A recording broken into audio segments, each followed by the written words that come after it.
Hari Om.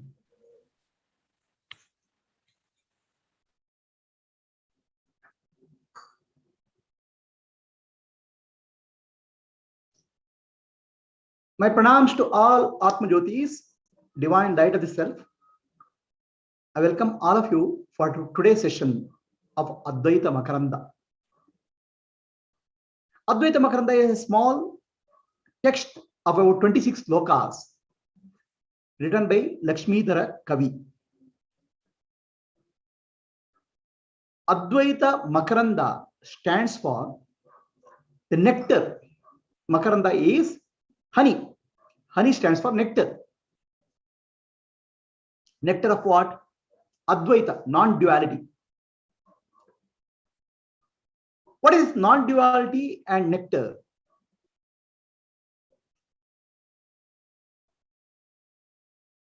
In our life, there is a suffering for us. Life is a suffering in some way or other way. The suffering is because of dualistic vision of life. There is a separation between me and the other, the self and the world, the jiva with Jagat and jiva with Ishvara, Bhagavan. This separation causes tremendous suffering in our life. Where there is a duality, I and the other, there is a suffering.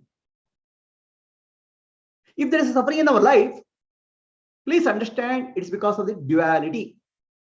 Where there is duality, I feel separate from somebody, something, universe, the world, the God, Ishvara. Then there's a pain. Then there's a suffering. The pain in the heart, the emotional pain, the physical pain, all are a result of feeling of separation. That separation is called duality. How do you heal that separation? Only understand when you realize that non-duality, which is the essential nature of life, if you recognize that, there's a tremendous healing happens in us. There's a tremendous joy arises in us. There's tremendous peace arises in us. That peace, the joy, happiness is like nectar, amrita.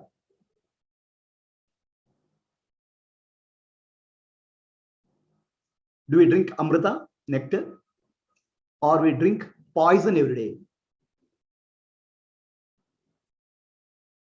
When we say poison, it's different kind of emotional and mental disturbances. And why it is there? It is there because of a wrong understanding of life. Nothing else. The Vedanta teaches us to correct this wrong understanding of life.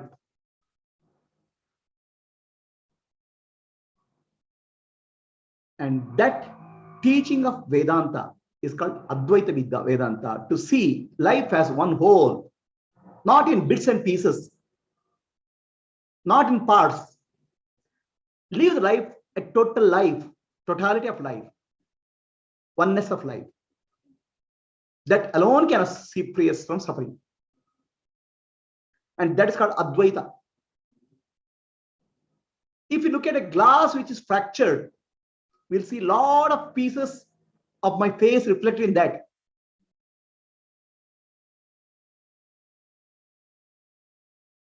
Likewise, we see the world in a very fractured way. Always we say me and the other, me and the other. Always we have a separation. And that separation causes tremendous suffering in our life. That suffering that causes emotional disturbance in our life. Ultimately, it can cause physical disorder also. The healing has to start from our understanding. That understanding is called Advaita.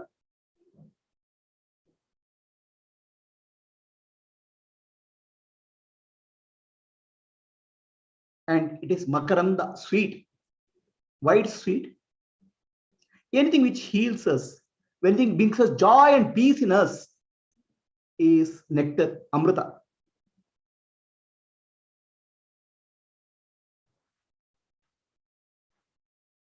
Nectar means Amrita, which is beyond birth and death. That's why the shloka is Asatoma Sadgamaya, Tamasoma Jyotirgamaya, Mrityorma Amritam Gamaya. From death to deathlessness. When we go through disturbance of our life, every moment we are dying.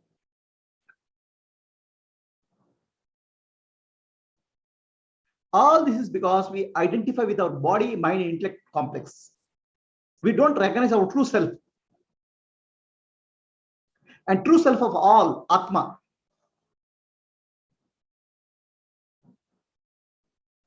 This is not a big magic. Advaita Makaranda, Lakshmidhara Kavi brings us the clarity through logic, understanding how we are one reality, one whole. Once you understand you are the whole, there's peace. Others, we have pieces, peace, peace, peace. We have P-I-E-C-E, peace, peace, peace. We see the world as pieces. Can we see the world as a whole, the totality, and have peace? That is Advaita Makaranda.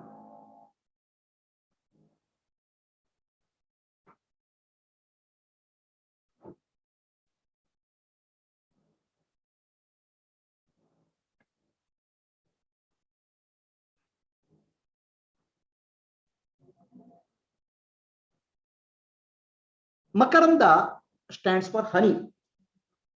Honey is the sweetest substance. Honey nourishes the body and the mind. Honey is collected by thousands of honeybees. Honey is distributed across flower. Droplets of honey is there in various flowers. Left to ourselves, we cannot collect the honey. To go and collect from honey from each flower is a very difficult job.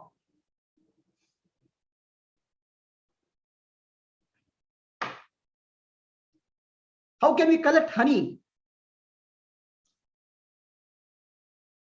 It's difficult for us. But we go and bring the honey from a honeycomb. Honeycomb has a collection of honey done by thousands of bees.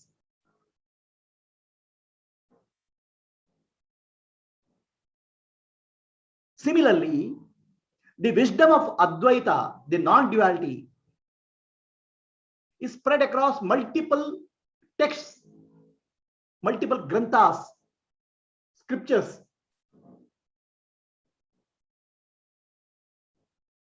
That wisdom is nectar, Amrita. It gives us, it makes us understand our true nature, Atma. What is our true nature? Nanembudu, Nanalla, Ideha, Manabuddhi, Nanalla, Sachidanandatma, Shivanamani, Shivoham, Shivoham, Shivoham. I'm not the body, I'm not the mind, I'm not the intellect, I'm pure consciousness, Shivaswarupi.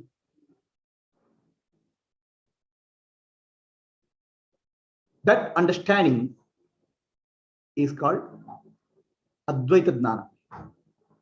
Not only I am Shivaswarupi, the entire world is Shivaswarupa. All are one reality.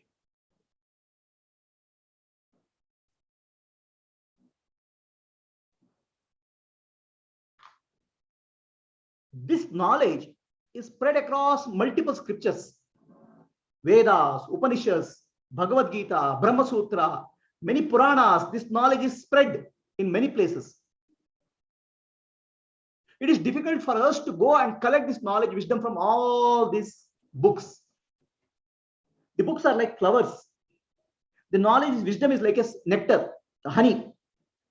Lakshmidhar Kavi, he collects this honey from all these flowers and puts into honey pot. We are lucky to get honey pot. It's like a jackpot. In one place, you get the entire honey. You've heard of the word called jackpot. Somebody hits the lucky number, you'll get a jackpot. Like that, we have got a honey pot from Lakshmidhara Kavi in 26 slokas of Advaita Makaranda. Lakshmidhara Kavi compares himself to honeybee, collecting nectar, collecting honey from various flowers. He is collecting the wisdom of Advaita from various flowers and gives us in a pot called Advaita Mankaranda, so that we can drink it easily.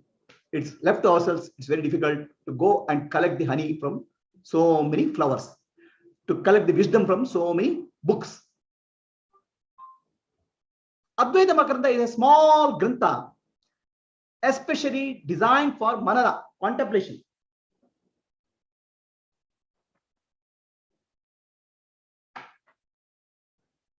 Let us recollect what we discussed in the last class.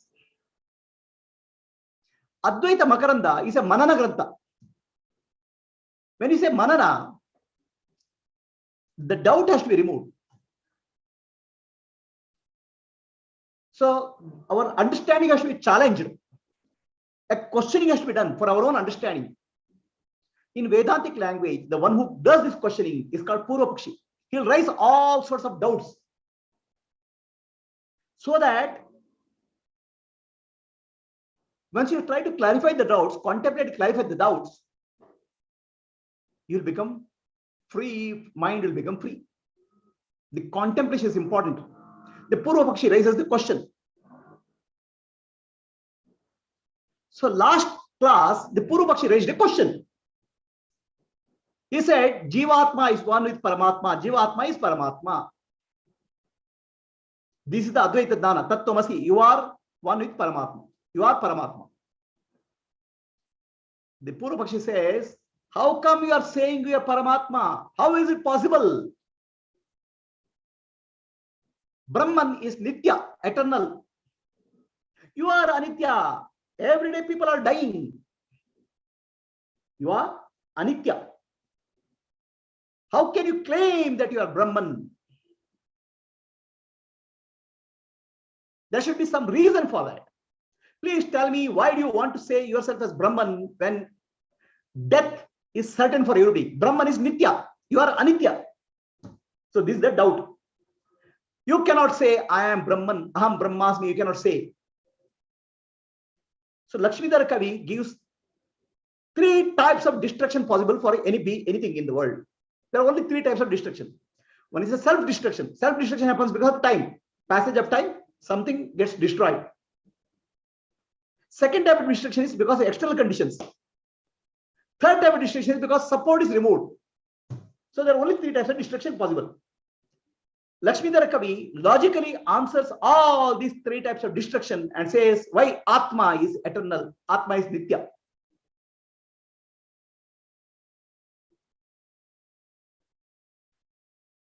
Why Atma is Nitya, why Atma is eternal? Is self-destruction possible? First type of destruction is self-destruction. Is it possible?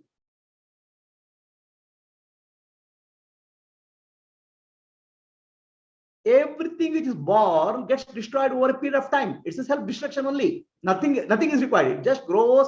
A flower is born, a flower grows old, and flower dies. Passage of time destroys the flower.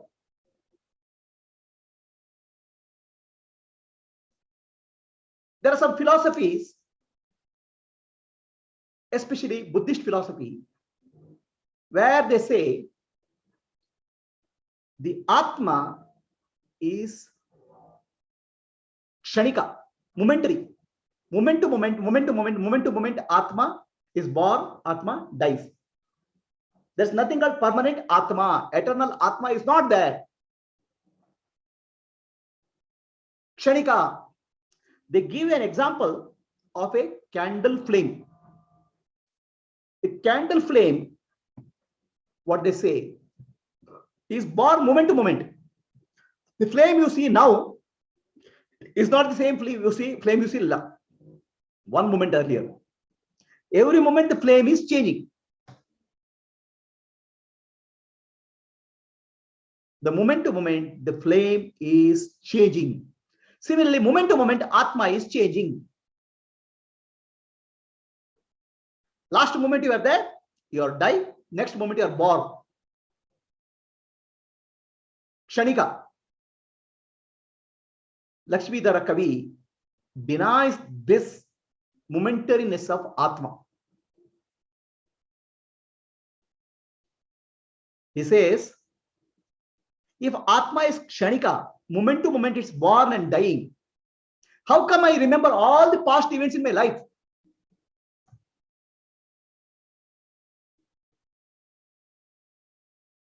How come I remember I was born in such a place, I was there in such a place, I got married. All these memories are connected. So this connected memories to have somebody, connected memories to be there. I should have been there in all the moments of life. The events are changing. Something birth, some growth, some marriage. But to observe the event and record it as a memory, there should be somebody who is not changing. That's why he rejects totally the momentariness of Atma. I was there all the time.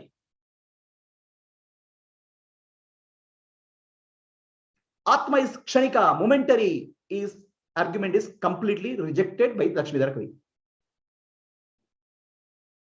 Why? Just a proof that my memory is continuous means I am continuous. And this is our experience also in life. We speak of I am. I was born such as a place. I grew up in such as a place. I got married. I am living in Bangalore. I will go to Bombay next year. What does not change in all this? There's something unchanging. I am is there in all of this. The unchanging I am is like a screen, movie screen. Movie keeps on coming on the screen, changing movie.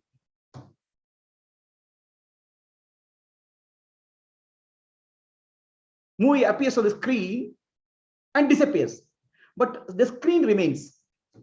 Events in my life happen and disappear. Some marriage, some birth, some childhood, some job. Events will appear and disappear like a movie. But screen does not change. I am there all the time. That I am stands for, I stands for consciousness. When I say I am referring to I as a consciousness, awareness. I am aware. I am stands for existence. I exist, I am aware is what I claim whenever I say I am.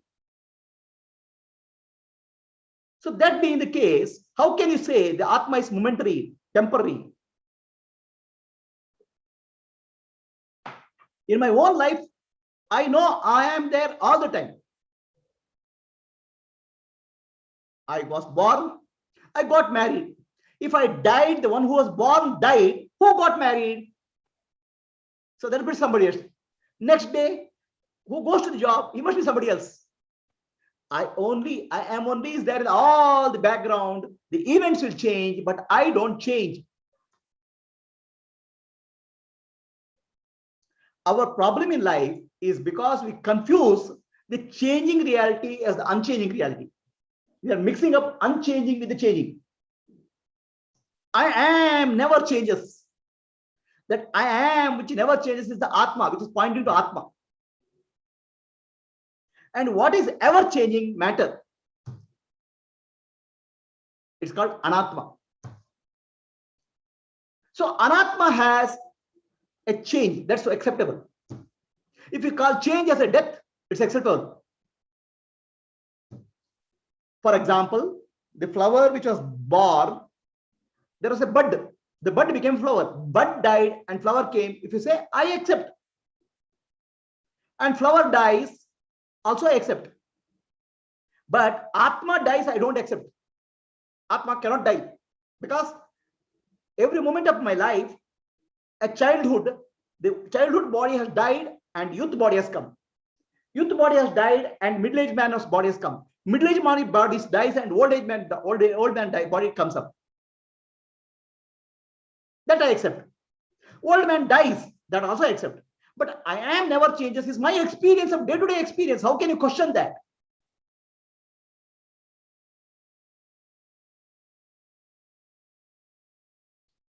I am that unchanging I am, which doesn't change with the body, mind, and intellect. From childhood to youth to old age, the body changes, but I am not changes. Has the body destruction? If you call change of form as a destruction, maybe fine. Mud has become pot. Mud has died and pot has born. It's false. Mud has appears as a pot. So change of form doesn't mean death. Matter is also eternal. According to science, the matter cannot be created and destroyed. So when there's no destruction for anything, how can Atma be Anitya? Atma is Nitya. I am Nitya because my own experience is like that.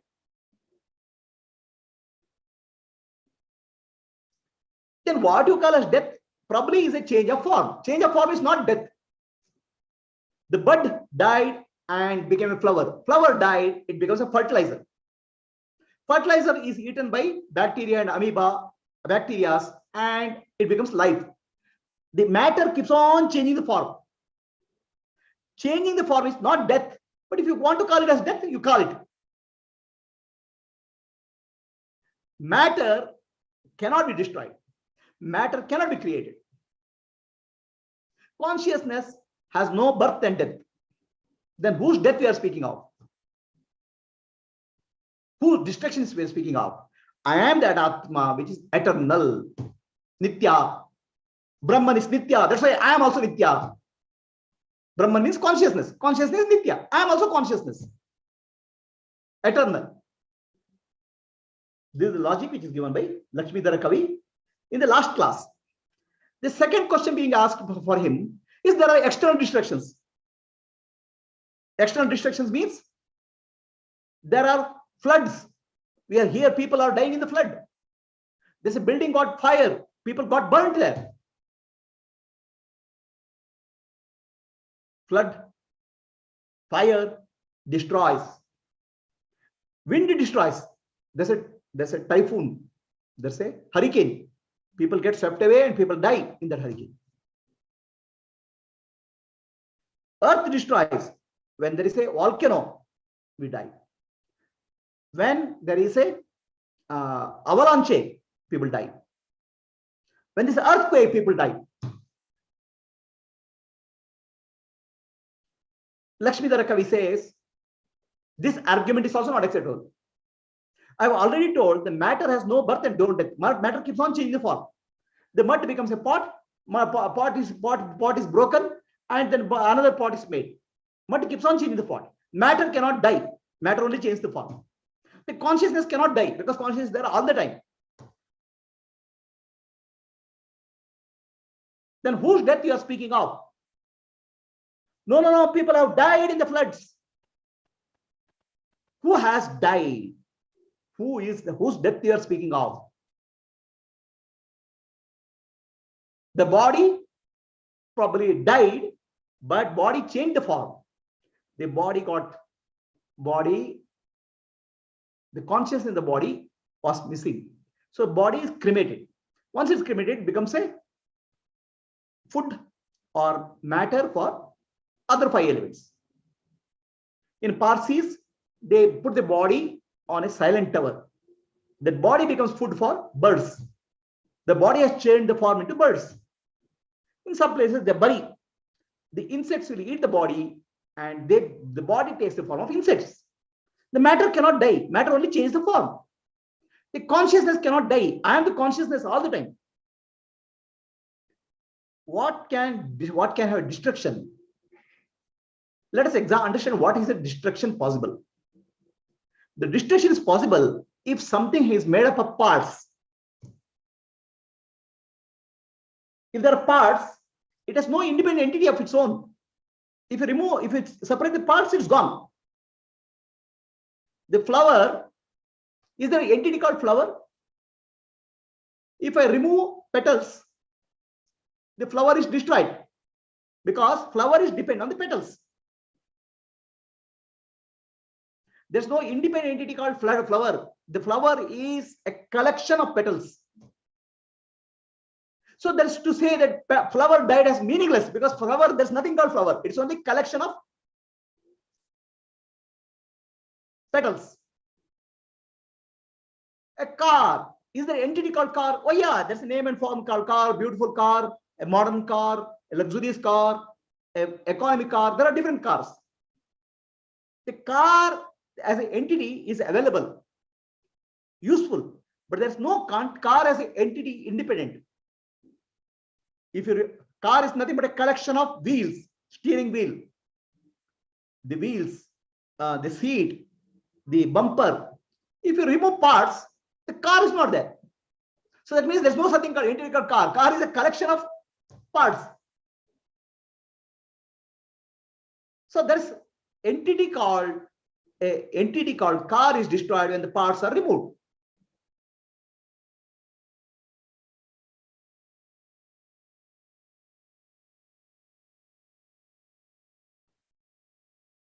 Is there an entity called Atma? There is no entity called Atma. Any entity which has a form and name is a collection of parts.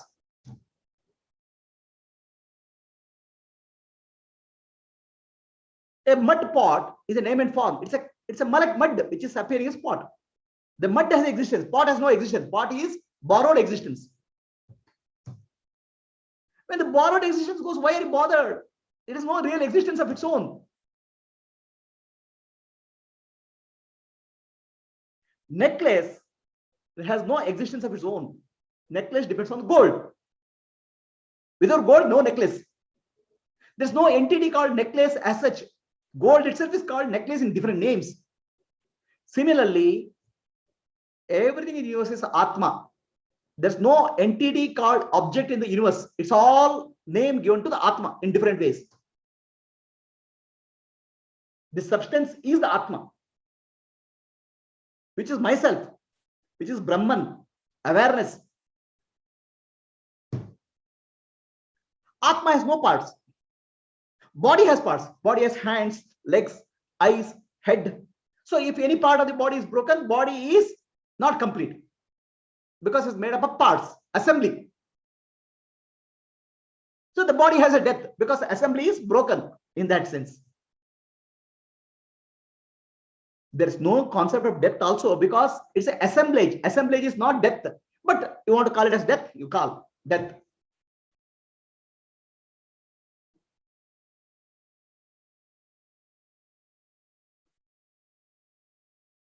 Then if assemblage is death, disassembly is assembly is birth, disassembly is death. But there's no meaning in that words. It is just appearance and disappearance, change of form. But you want to call it as death, it's okay. So death is there. Let's say accept momentarily that death is there for something which has parts. Okay, take it. But Atma has no parts. Somebody's hand is broken, another hand is broken, eyes are gone, but still he says, I am. I am is not broken. Somebody meets in an accident, his both hands are broken, but I am is not broken because I am is not dependent on your hands. I am has no parts. Body is broken. His leg is broken, but I am is not broken. That I am, it's unbroken, is the Atma, essential nature. And I am that Atma. How can you say that I am, the Atma has death? Death is possible only for which there are parts. Atma has no parts. Hand is gone, leg is gone, eyes are gone, ears are gone. Still I say I am. I exist. I am is not dependent on parts of the body. Atma is independent reality. It is like saying necklace is melted, the gold, nothing happens. Necklace is melted and made into rings, no problem with the gold. Necklace is made into chain, no problem with the neck chain and gold. Necklace has death. But there's no something called necklace. Necklace is only form of gold. So necklace changes the form into ring. But nothing happens to gold. Similarly, Atma is eternal, Nitya. That's why I am Brahman. Brahman is Nitya, Atma is Nitya. This is the logic which is given. Second logic, which is given by Lakshmidhara Kavi. The third question which is asked, okay, there's no self-death. There is no death because of external causes. External causes means here the fire, the wind, the water, everything. The third possibility is there. Dependent causes. Something depends, Atma is, something dependent is removed,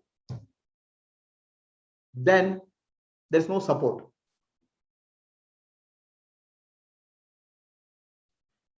We see there are so many people who are who in some place died of famine. They didn't have food to eat. The food is a support.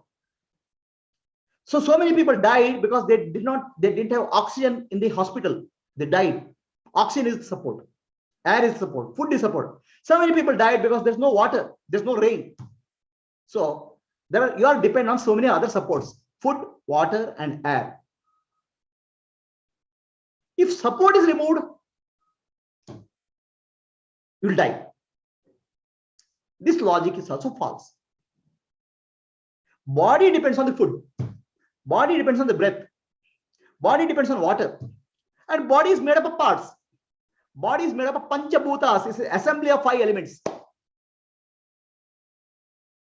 Like car is an assembly of wheel, steering wheel, the seat, the bumper, the glass. When assembly is removed, the car is not there. When the assembly is there, don't say car is born. Assembly is done. When assembly is removed, don't say car is died. So body has no concept of birth and death. Body is an assembly of 5 elements. Now the food element is nothing but earth element. Food is nothing but earth. Why food is earth? Because when you prepare food, what you call as food? A fruit. A banana or an apple is a fruit. Where did this come from? It came from a tree, apple tree. Banana came from a banana tree, banana plant. Where did the banana plant get that something called apple? Banana plant took the mud, essence of mud, the potassium, calcium, whatever essence of food is taken, essence of mud is taken, and that it prepared into a form of banana. Essence of earth is taken and made into a banana. So when you eat the banana goes into the body and it becomes the body. The banana changes the form into the body. The matter changes the form of body. So mud is banana, mud is apple, and our body is also mud. The primarily mud element, earth element. There's some 5 elements also, because when to prepare the banana, it requires sunlight, heat, water is required. So with that, the plants. So it's a banana is nothing but a 5 elements put in some shape. When I eat the banana, my body grows. So my body is made up of assembly of 5 elements. When 5 elements are disassembled, body is not there. Like car is an assembly of a few elements, the wheels, the steering. When the assembly is removed, the car is not there. Assembly, do you want to call it as birth, and disassembly, you want to call it as death? You can call. But there's nothing about birth and death in nature. How can I die when the food is removed? How can I die when the water is removed? Atma does not depend on food and water. The body is dependent on food and water. Atma doesn't depend on food and water.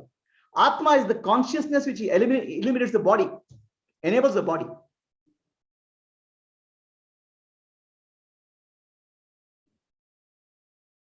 That illuminating consciousness, Atma, I am. One which has a part can die when the support is removed. Body is a part. Body is made up of 5 elements. When the 5 elements something is removed, it will die. It'll actually change the shape, form. But Atma cannot die because Atma has no parts. Atma is not dependent on food. When the food is not there, I'll say I am hungry. When the food is there, I am full. But I am never changed. Hungry and full with reference to body. I am is same in the hunger or thirst or food. When you take food, when you sleep or when you wake up, I am doesn't change. That I am, unchanging I am, is the Atma. How can you say there's a death for Atma? I am the Nitya. I am the eternal truth. I am Brahman. Brahman is Nitya, Atma is Nitya. That's why I am Brahman. This is the argument which is given by Lakshmidhara Kavi.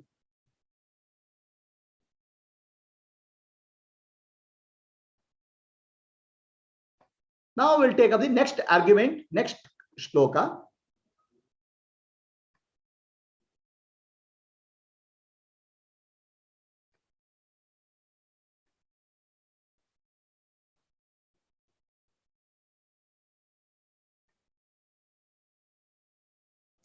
Na shosha, klosha, vikledacha, chedah, chinna, abhasah, mama, satyaihi api, anila agni ambah, shastraihi, kim uta kalpitaihi. I cannot be destroyed by drying, burning, wetting, or cutting. I am pure consciousness. If real wind, fire, water, and weapons cannot destroy me, how can imaginary one can destroy? This is shloka number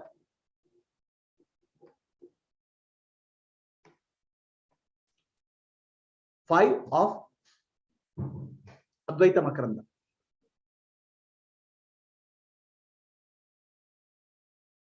So this shloka we have to recollect. The shloka told in Bhagavad Gita by Sri Krishna. Sri Krishna tells Arjuna, Nainam chindanti shastrani, Nainam dahati pavakaha, na chainam kledayanti apo, na shoshayati marutaha. Bhagavad Gita chapter 2, which is Sankhya Yoga, shloka 23. Weapons cannot destroy the Atma, soul, Jiva, Atma. Fire cannot burn it. Water cannot wet it. Wind cannot dry it. This is the shloka which is told in Bhagavad Gita. The same shloka, when you say Atma, Sri Krishna is referring to Atma. The Atma, the word Atma and Brahman has to be converted into I. I cannot be destroyed by drying, burning, or wetting. This is what Lakshmidhara Kavi says. What is the meaning of this shloka?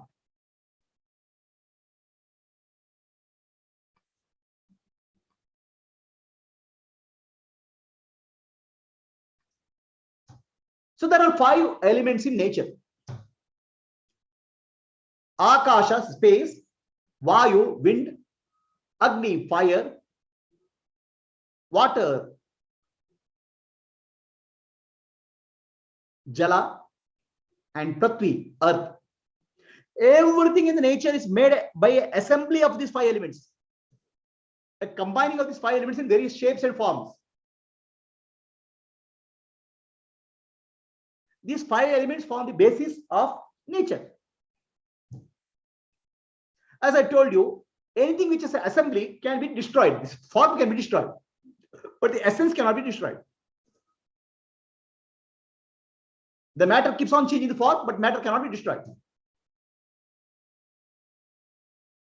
So this is told in the form of 5 elements. The water element, the earth element destroys. How? There's an earthquake, something gets destroyed. There's an avalanche, something gets destroyed. Then water element drowns, people get drowned. Presence of water, people can drown, and absence of water, people can die. Water wets. The fire burns, the body gets burned, forest gets burned in the fire. The wind, as a typhoon or cyclone, can destroy you. The presence of wind can destroy you, absence of wind can destroy you. Destroy the body. So that example is given here to tell the Atma has no destruction. There's a beautiful story in Karnataka. Allama Prabhu was a great saint, Veerashaiva saint.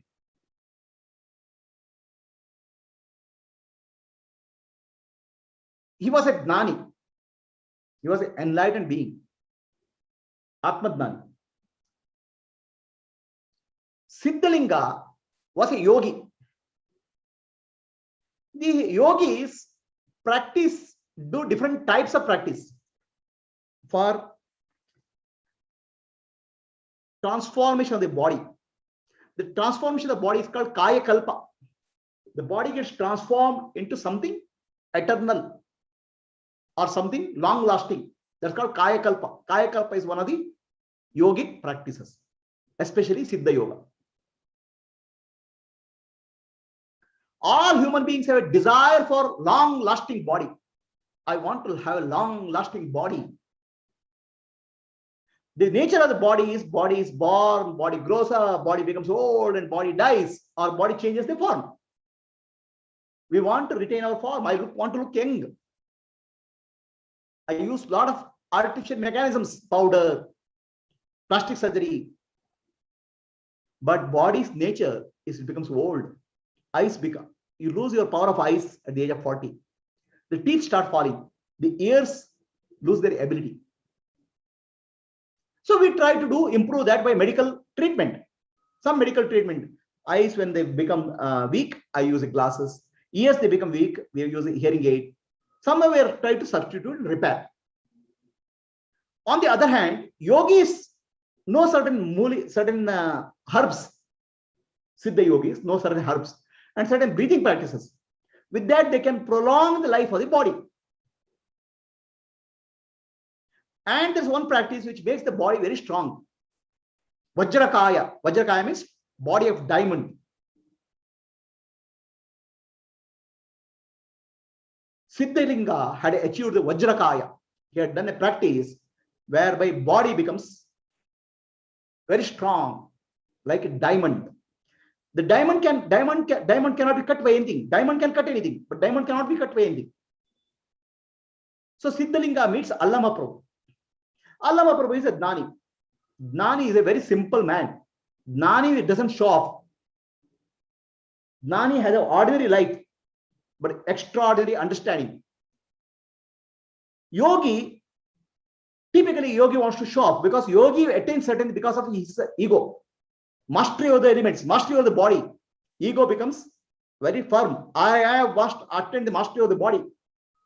So Gnani is the one who has dropped the ego. For him, the mastery of the body, mastery of the nature is not very important. And he lives a simple life. Whereas yogis, they have a way of showing off. Because I have got this mastery.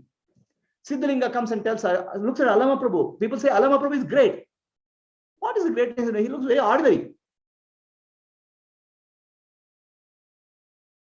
Siddhalinga says to Allama Prabhu, what is your greatness? Allama Prabhu says, nothing. I am ordinary. Siddhalinga says, I am extraordinary. See my body, it's Vajrakaya.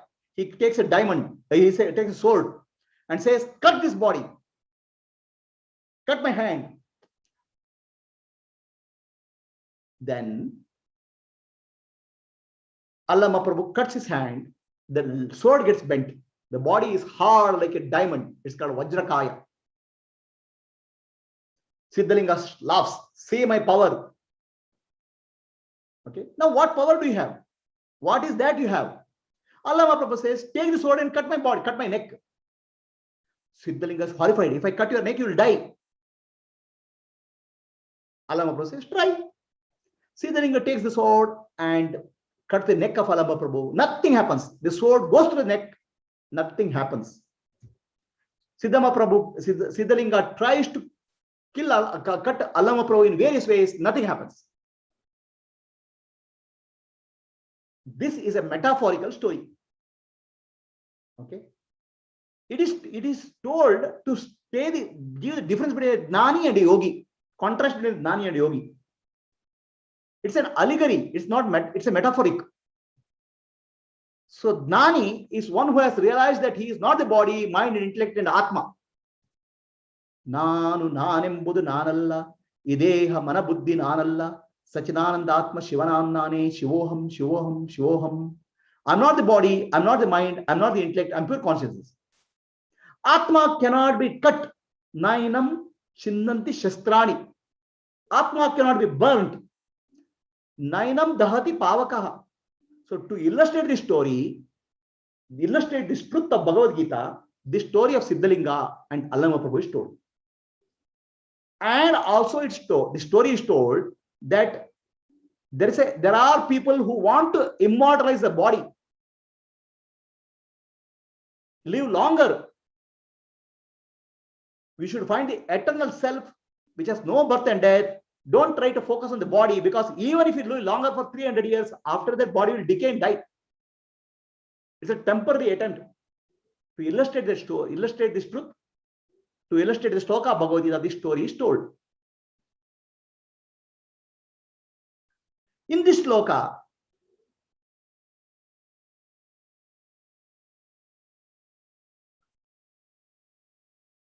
Lakshmidhara Kavi speaks of 4 elements. What is that? Earth, water, fire, and wind. Where is the earth element? Earth element is told in the form of sword. The other elements are told. The water cannot wet Atma, the fire cannot dry Atma, and wind cannot blow Atma. There are 3 examples. Then he doesn't speak of fire for space. 5 elements are there. Space is not spoken of. Why space is not spoken of? Space doesn't do any harm to anybody. Space cannot do anything. Okay? Space just allows all living beings to be there.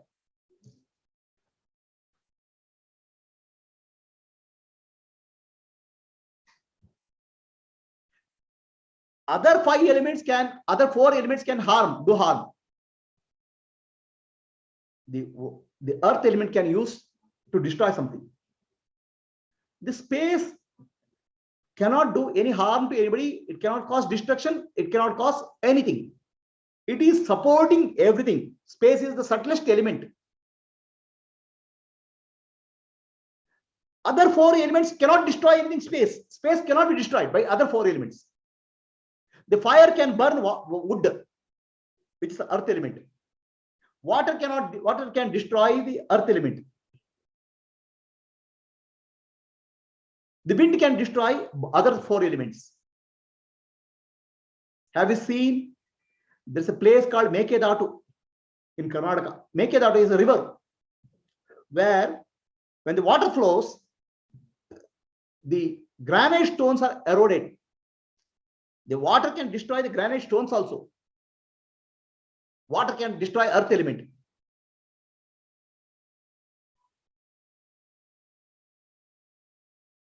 Whereas these 4 elements can destroy each of them themselves, but they cannot do anything to space. Space cannot be destroyed by any of the 4 elements.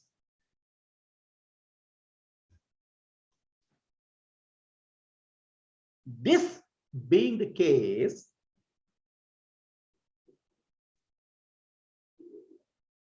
how can Atma be destroyed by any of the external factors?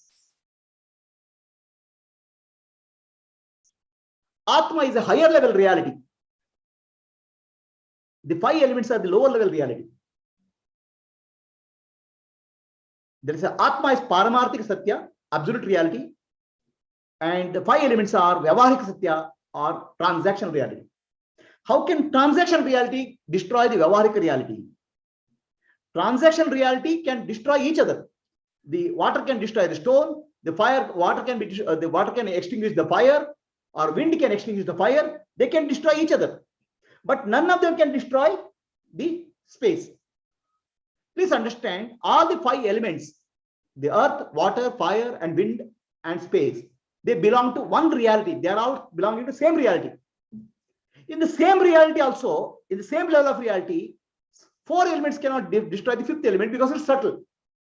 In the same level of reality.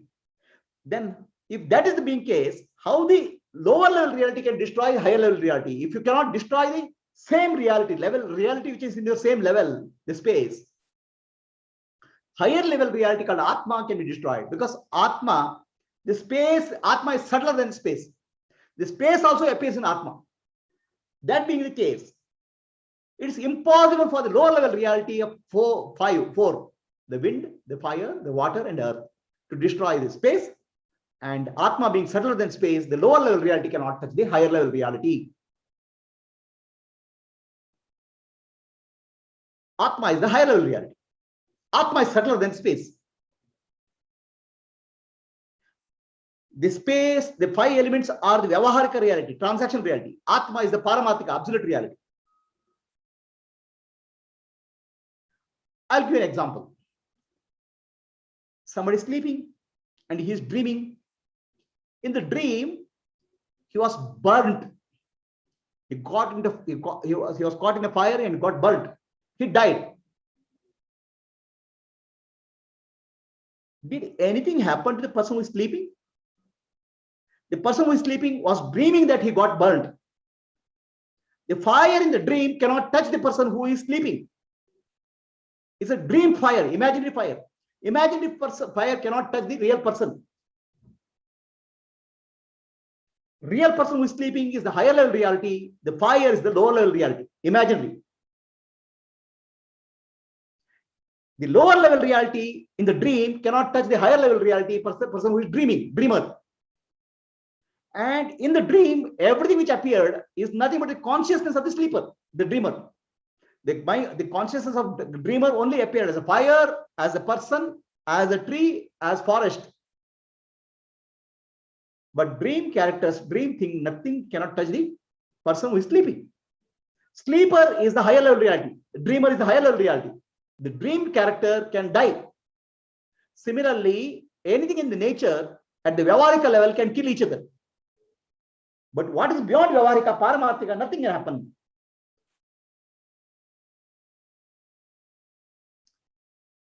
Atma is Nityam. Atma cannot be destroyed by any external element. This is the message which Lakshmidara is giving. Atma cannot be destroyed because Atma has no part. The self has no part. What has part can be destroyed. Everything in nature is made up of assembly of 5 parts. What are assembly 5 parts? Akasha, Vayu, Jala, Agni, Prithvi, Prithvi. The wind, space, wind, fire, water, and earth. It's an assembly. Assembly can be disassembled anytime. But Atma is not assembled or disassembled. Atma is beyond that. So here Lakshmidhara Kavi is speaking of the time element. Kala.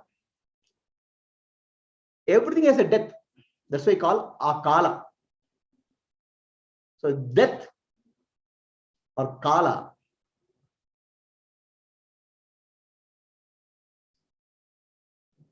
Death or Kala has a time element associated with that. Since nothing can destroy Atma, Atma is beyond time length. Atma is timeless. So Kala Atita, the limitation of Kala or time is not that. Time destroys everything. Everything in nature is destroyed by time. There are big emperors, big kingdoms. There's nobody is there now. Everything is gone. Time has destroyed them. But Atma cannot be destroyed. Atma is Kalatita, beyond time. Is your own experience. In deep sleep, you exist. There's an awareness in deep sleep. There's a bliss in deep sleep. When you wake up, the body appears, the mind appears, and the word appears. The time appears. You didn't appear in time. Time appeared in your consciousness when you woke up. And time, which is waking time, disappears and destroyed in the dream time. Dream time is a different time. A dream world is a different world. And dream world appeared in your consciousness. In deep sleep, waking time, dream time, deep sleep time, dream time, everything is destroyed. Deep sleep is a timeless state.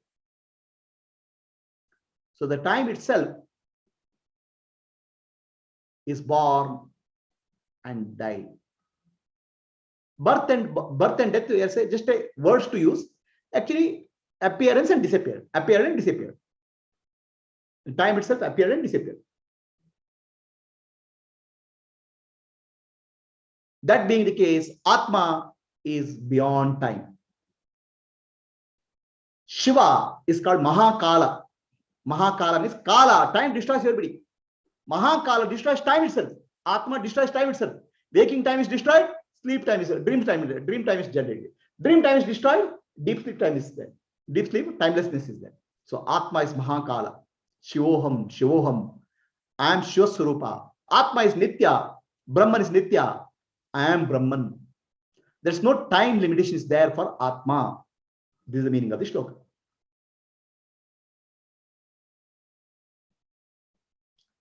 Let us take the next shloka.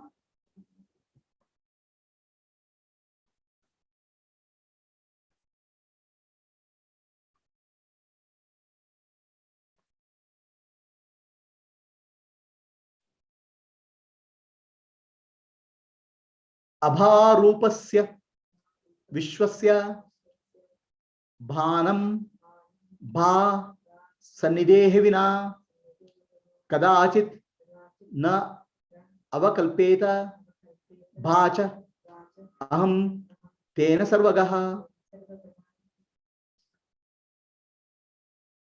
In this shloka, the all pervasiveness of Atma is brought. The nature of the world is inertness. The world is inert. Jada. Without consciousness, the world cannot be known. The world depends on the consciousness, which is Atma. I am that Atma. The world depends on Brahman. I am that consciousness. And I pervade the entire world. Atma pervades the entire world. I am that consciousness everywhere. So to understand this, let us look at the illustration. See, this is a time scale. This is a scale of the world. A dot which you see here, a small, tiny little dot of 5 feet 7 inches, is compared with the various things. It is compared with the Statue of Liberty in America, big one. Then Eiffel Tower is slightly bigger than that. Then America as a country is bigger than this size. Then Moon, and then Mars, other planet, and then Earth. See the size, a dot compared to this ball. In the size of from the comparative size of the Earth, we are not even a tiny little dot. The Purva Pakshi is saying, you are not even a dust particle in the Earth. Then you are still claiming you are Brahman. See your logic. You are not even a dust in the universe. And you still say you are Brahman. Shivoham, you say. What? How dare you? Is the Purva Pakshi's challenge.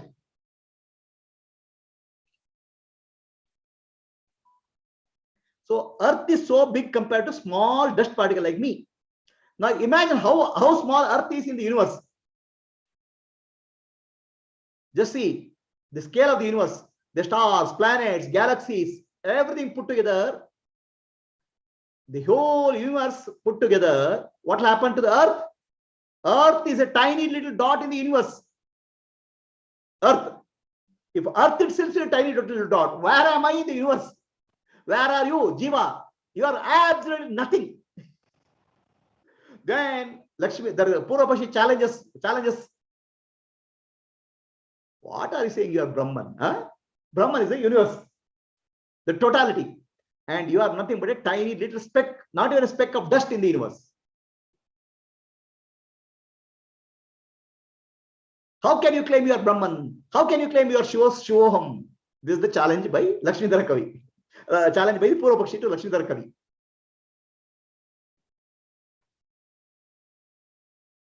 For that, the answer given by Lakshmidhara Kavi is like this. No doubt the world is very big, very vast and infinite. Everything in the world is constantly changing. Change is the nature of the world. Everything in the nature is changing.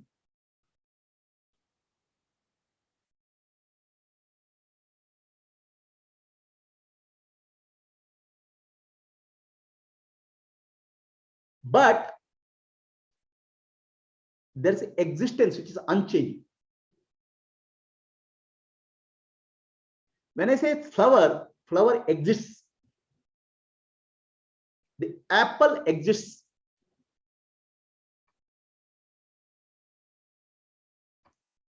The flower or an apple can change the form, but existence doesn't change. the flower is, apple is. When the apple gets rotten and gets destroyed, there's no form called apple. Some bacteria eat the apple. The apple exists in the form of bacteria. Isness or existence doesn't change. It exists in some form or the shape. Existence is always there. Existence does not change. What changes is the form. Astitva or existence is eternal. Forms keep on changing. Everything in the universe exists. The stars exist. The planets exist. Everything in the universe exists.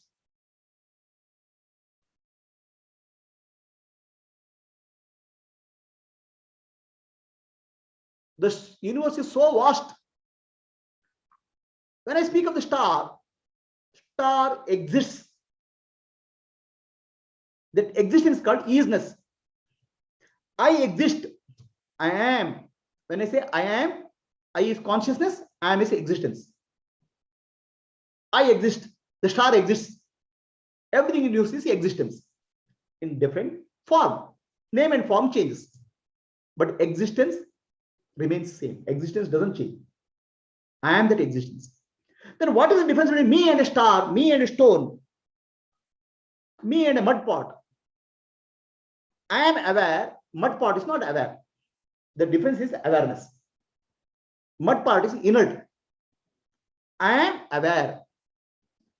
Can mud pot exist without my awareness? Mud pot can exist only in my awareness. Existence is in my awareness. If my awareness is not there, the mud pot is not there. Then the Purvakshi comes and objects. So if you don't see the mud pot is not there, it's not true. I am able to see the mud pot. That's why mud pot is there. The answer Lakshmidhara Kavi gives, if the mud pot to be there, it should be there in somebody's awareness. It's my awareness or your awareness, doesn't matter. Somebody's awareness, it is there. Without awareness, there's no mud pot. The world is there in my awareness. If my awareness is there, there's no world. Then you come back and say, it's there in my awareness. That means world is there in awareness. It's my awareness or your awareness. The world depends on awareness. Do you agree with this or not?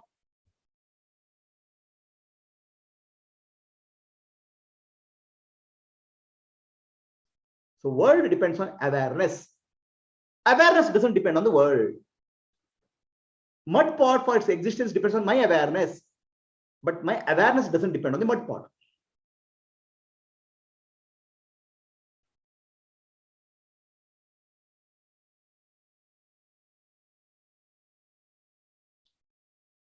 So who is dependent on what?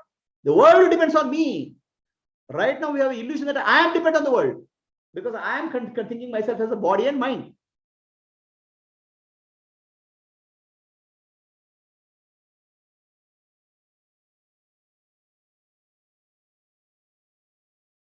It's on the contrary, the world is dependent on my awareness. So now here the first question was my awareness. My comes into picture. What is my? Is awareness is not specific to one person. Awareness is therefore universally. My awareness, your awareness, his awareness, monkey's awareness, all awareness is only one reality. Then what is called my is nothing but this body-mind complex. Body-mind complex is the instrument by which awareness is expressed. It's an instrument. Your body-mind complex will express your instrument. Your instrument.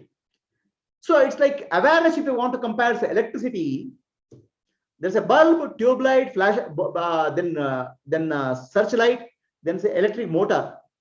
When the electricity flows, that particular instrument will behave in a certain way. The light will glow, the fan will blow, the motor will function. So the mind, what we call as instrument, the body, mind, intellect is nothing but an instrument. The instrument is enacted and enlivened by the electricity called what? Atma.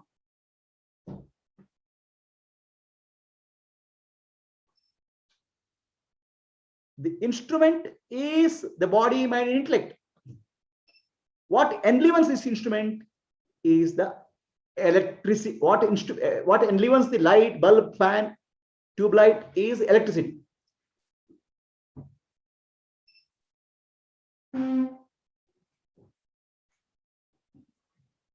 This electricity does not do anything. Electricity doesn't give light. Electricity doesn't blow air, but the presence of electricity makes the fan, bulb glow. Similarly, Atma, presence of Atma enlivens the body, mind, and intellect. Body, mind, intellect is a pure instrument of Atma.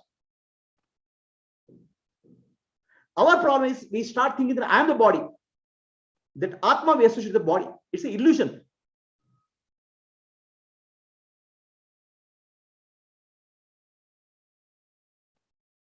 It's like fan saying, I am giving air. Bulb saying, I am giving light. The bulb has no existence or no functioning without electricity. Awareness is like electricity present in everywhere, all the parts of every living being. The matter is just an appearance in awareness. Now, the matter being appearance in awareness, matter has no independent existence. I'll give you an example. In your dream, you saw a dream world. In the dream world has no existence without the dreamer. The dreamer is dependent on dreamer consciousness. One who is sleeping. But in the dream world, the dreamer starts running here, there, afraid of the tiger which is chasing, without knowing that the tiger is himself appearing as a tiger.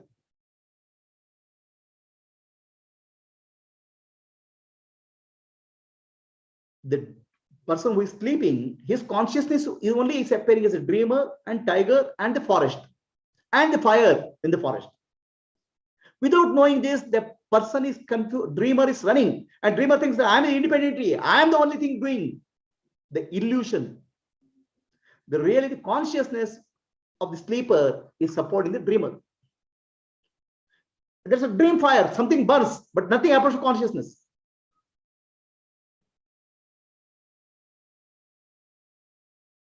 We live in an illusion without understanding that waking state is nothing like a dream.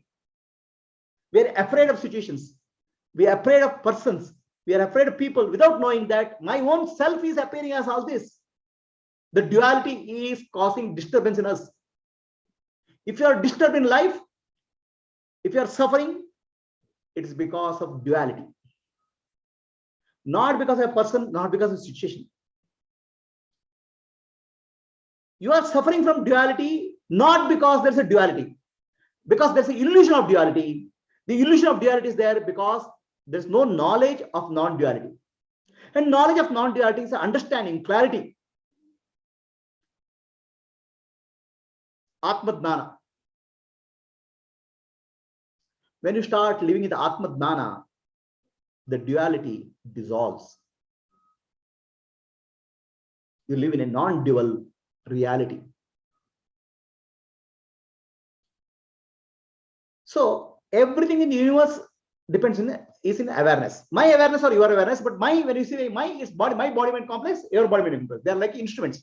Instrument is called Upadi.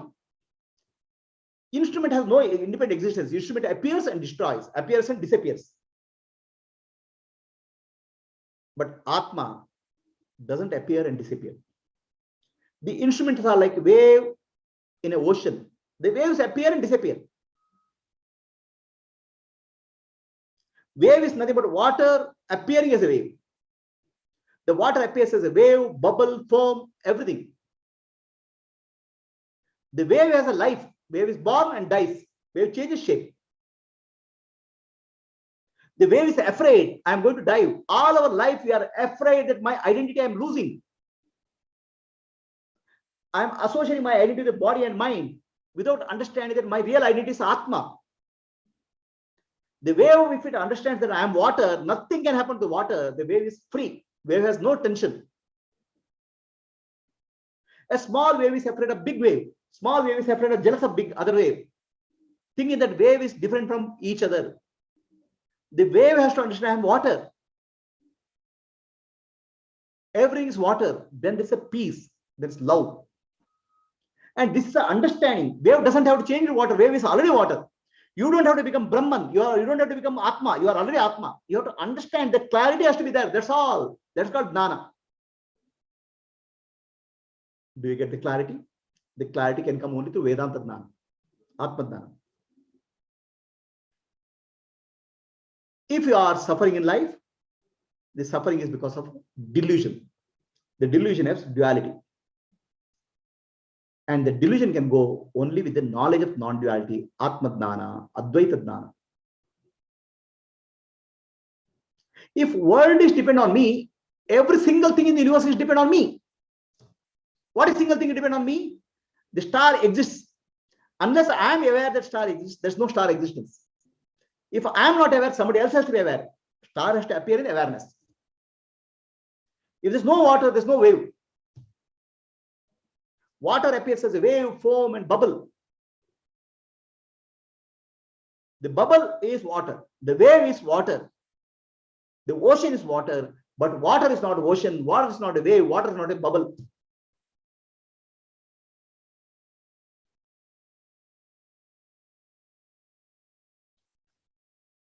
Water is none of this. Similarly, the stars are nothing but Atma. The world is nothing but Atma. And the tree is Atma. The mountain is Atma. But Atma is not a tree. Atma is not a mountain. Atma is not a star. The other way. The mountain gets destroyed, but nothing happens to Atma. The other way. So that being the case, everything in you is something is existing in some form. Existence is everywhere, and existence only there when there's I'm aware of the existence. Awareness is called Chit. Existence is called Sat. Can Sat exist without Chit? No. Can Chit exist without Sat? No. Sat and Chit is one reality. One reality is only appearing as many. Because of this reason, I am all pervading. I am pervading the entire. When I say I am, I'm speaking of awareness. As awareness, I'm all pervading reality. If I confuse myself as a delude myself as a body, I'm limited. If you delude myself as a mind, I'm limited. If I consider myself as an Atma, I'm all pervading. All pervading is next called Sarva Vyapi. And Sarva, what is Sarva Vyapi? All pervading is called infinite, Ananta. I ask you, do you exist? You say, I exist. Are you aware? Yes, I am aware. Now tell me, I exist, but I am not aware. Is it possible?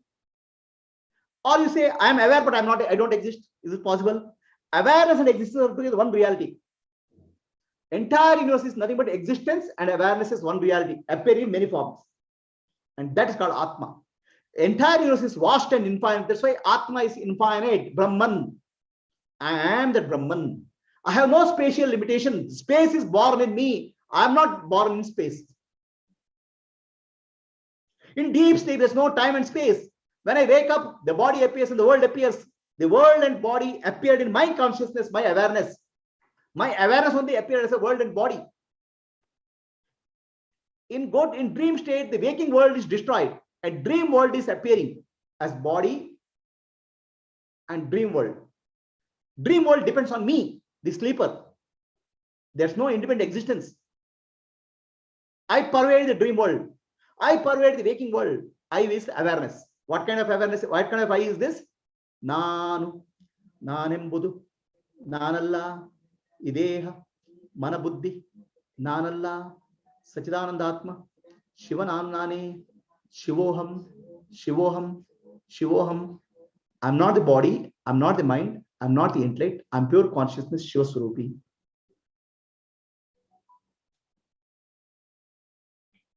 I'm pure awareness. When I say awareness is not my personal property, awareness is universal property. It's there in everybody.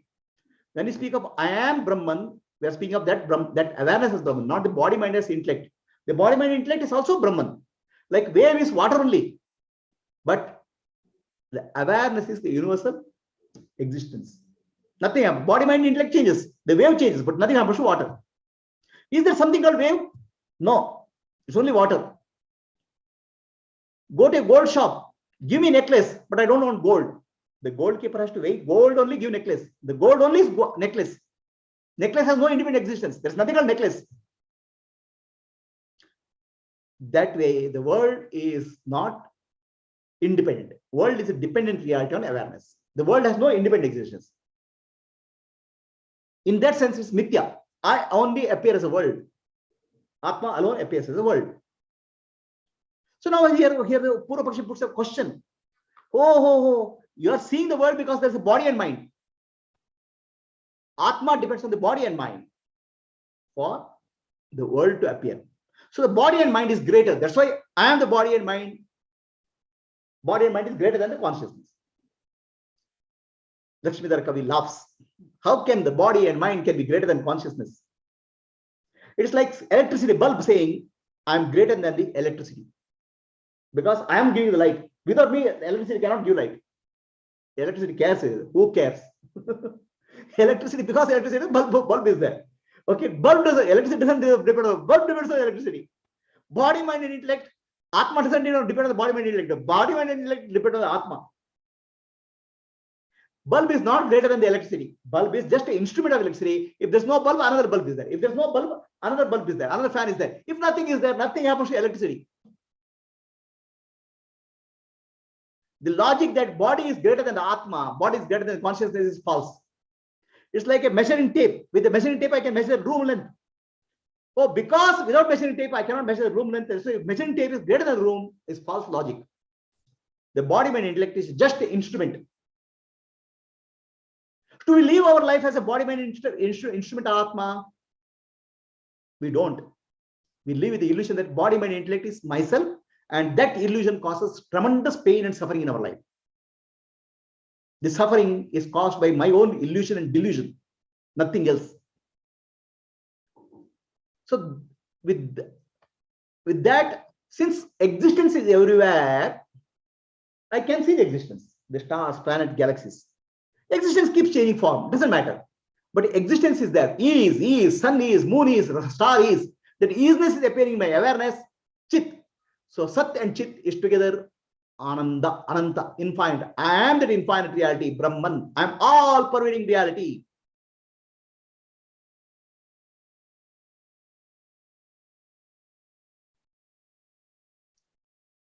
So I'll give you another way.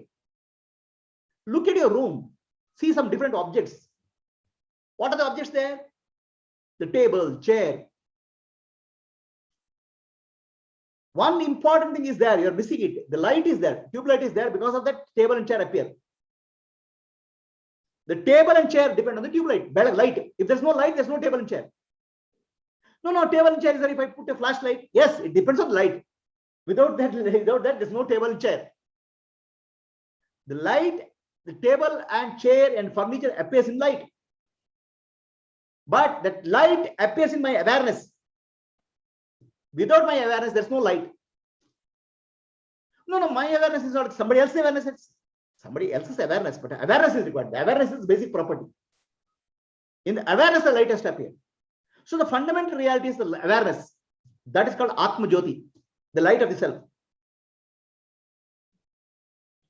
Antar Jyotihi, Bahir Jyotihi, Pratyak Jyotihi, Paratpara, Jyotireva Jyotihi, Swayam Jyotihi, Atma Jyotihi, Shivosmeham.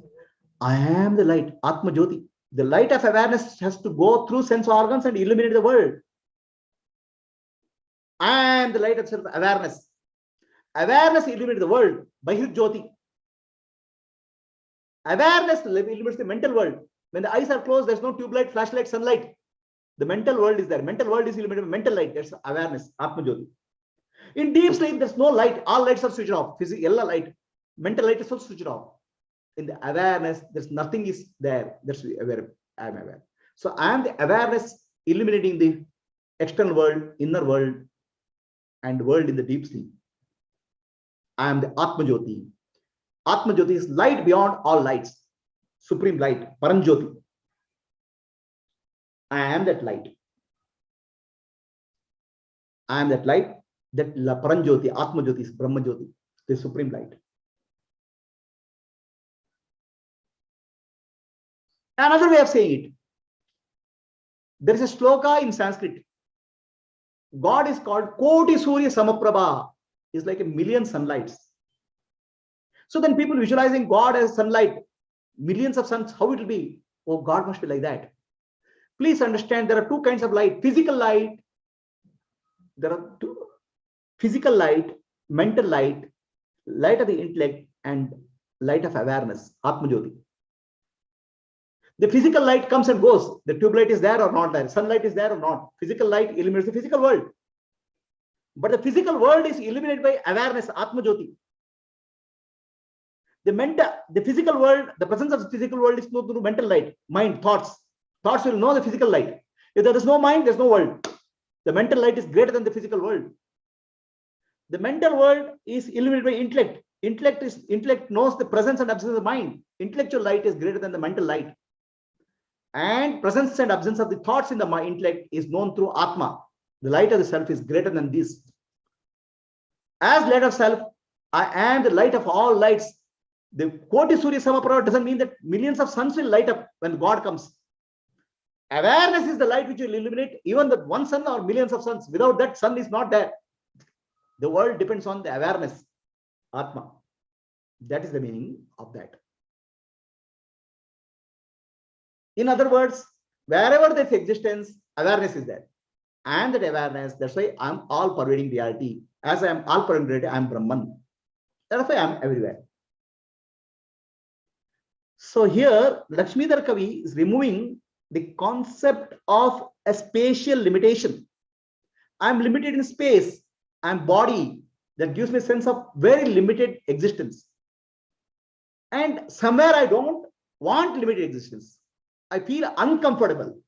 So I want unlimited existence. For unlimited existence, I want to expand. How do I expand?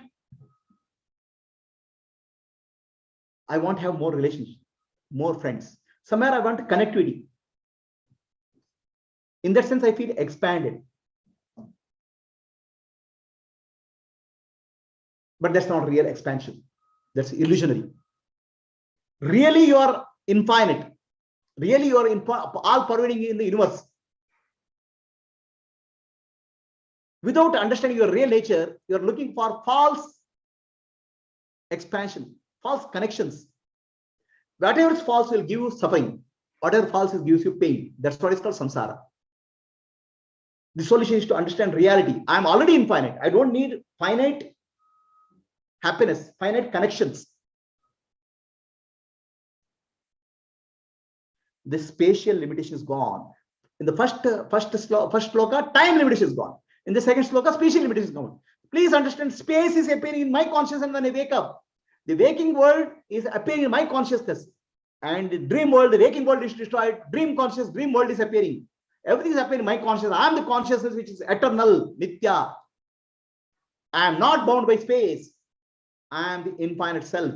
That infinite self is Atma. That is Brahma.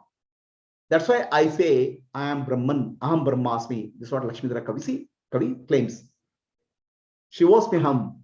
Shiva Swarupi I am. Therefore, I am all pervading reality. I am everywhere. So there's what is the use of this whole thing story? Please tell me. Of all this understanding I am pervading, what is the use of this? I am everything. I am the sun, I am the moon, I am the stars. The awareness appears as sun, moon, stars. Awareness is appearing as every person. In my dream, my enemy is myself. My tiger is myself. Elephant is myself. I am the tiger, I am the elephant. So if I am everything, then everything in the universe is myself. I love myself. That's why I love everything in the universe. There's no concept of hatred, jealousy, fear, anxiety. That's why our ancestors told, Vasudhaiva Kutumbakam, the entire world is one family. It's not a political slogan. It's not a consolation. When I am the awareness, I am existence, I am the universe, then everything in the world is my family. Not just human living beings, non-living beings, animals, plants, trees, mountains, rivers, everything is myself. That's my kutumba, family. Now our concept of kutumba is very limited. This is my husband, this is my wife, this is my child. Now your kutumba expands to cover the entire universe. If a small kutumba, tiny little kutumba of one husband, one wife, or one child gives you some happiness, or one friend gives you some happiness, imagine entire universe's family. What kind of happiness you have? It's called ananda. In there, nothing is a loss. Nothing is a loss. Nothing is lost because everything is myself. This is called Vasudhaiva Kutumbakam. Sanatana Dharma speaks of Vasudhaiva Kutumbakam. The entire world is my family. When the entire world is my family, I have love for everything. When I say I'm limited, I don't have love. I have only attachment. I want to get some happiness from something. It's like extracting milk from sand. Can you get milk from sand? Can you get happiness from any object of the world? Real happiness is to realize I am the totality. Now, this is not an experience. This is already you're experiencing. You're not recognizing it. Vedanta is not about new experience. Vedanta is understanding experience. Understanding your current experience. Understand your current experiences. Sarvam khalu ida Brahma. Everything is Brahman. It's a you're already experiencing it. But you are actually not understanding it. It's like sun is going around the earth. Oh, sun is going around the earth. Sun is setting. Sun doesn't rise, sun doesn't set. Earth is going around the sun. Your experience is there. Understanding experience is a problem. Atma Dhyana is about understanding our experience clearly. Not about a new experience. I want a new experience. I want to expand like a universe. It's false. Any expansion is a mental concept. I'm already infinite Brahman. So this understanding is required. Now, what is the use of this understanding? Instead of love, instead of hatred, jealousy, fear, anxiety, we are filled with love. How can understanding change my life? Just a simple understanding can change life. Absolutely, simple understanding can change your life. One day before marriage, you are separate, husband is separate. The day you are told you are married, your entire life changed. One understanding that I am married to some person change your life.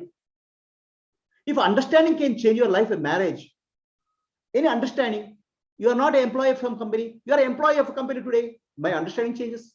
Understanding changes, my life changes. Just simple understanding that I am Atma, Atma is Brahman, I am all pervading and reality. If you understand clearly, your entire life changes.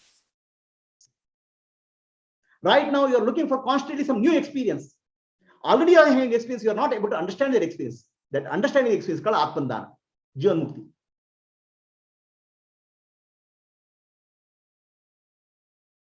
So what happened if this experience is there? We have to understand from the story of the Alexander the Great.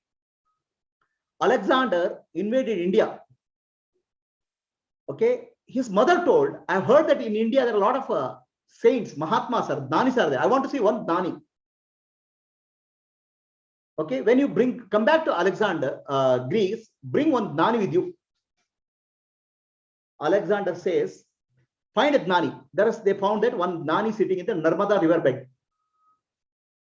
They say, come to Alexander. He says, I won't come anywhere. I'm happy here only. I'll be here only. Then the soldiers say, Alexander will kill you. So what? Let him kill you. Then Alexander comes there. He says, do you know who I am? I am the emperor. I have conquered half the world. The Gnani laughs. So what? Then Alexander says, come with me. Gnani says, no, I don't want to come. I'll be here only. This is my place. The Alexander says, I'll kill you. So kill me, no? What big deal? Your sword can cut a body, but it cannot cut Atma. Atma cannot be destroyed by a sword. You think I'm not in Greece? I'm all pervading reality. I'm in your country also. I'm in your mother also. As awareness. So Alexander could not. When you understand I am Atma, you will become fearless. Alexander bowed down to the Gnani and went back empty-handed. So to summarize, let us understand through illustrations.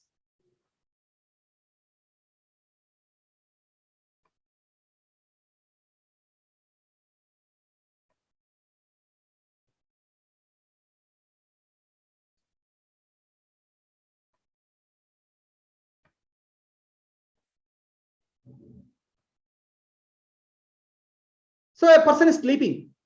In sleep, he has gone into forest, and a thief is trying to chase him, to kill him. He's afraid. Okay. And after he wakes up, he starts laughing. The forest is myself, the thief is myself, the running for life is myself. Entire thing which appeared in your dream is your own self. That you laugh when you wake up. And somebody can kill me in the dream, but nothing happens to me really. The person who is sleeping, sleeper's consciousness only is appearing as a dream consciousness. Similarly, in the waking state, I am the Atma. The Atma, my consciousness only is appearing as everything in the world.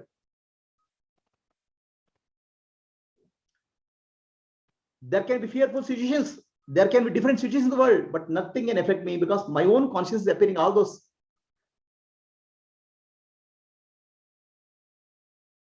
So then another example, the entire universe is made up of 5 elements: Akasha, Vayu, Jala, Agni, Prithvi. Then living beings, animals, mountains. Universe is only made up of 2 things: living and non-living, Jada and Chetana. And I am Chetana. What is common to all this Jada and Chetana? Existence. I exist. The tree exists. The mountain exists. The sky exists. Existence is common to all. I am that existence. As existence, I am Brahman. As awareness, I am Brahman.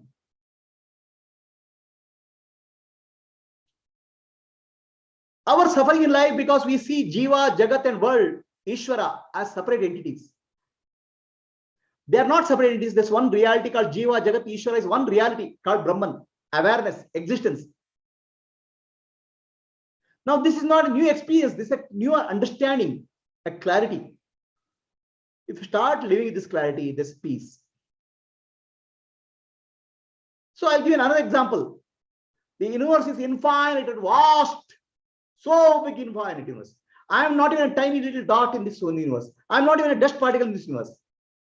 But my dear fellow, where is your universe appearing? Universe is appearing in my mind. So the universe is appearing in physical space. Physical space is called Bhutakasha.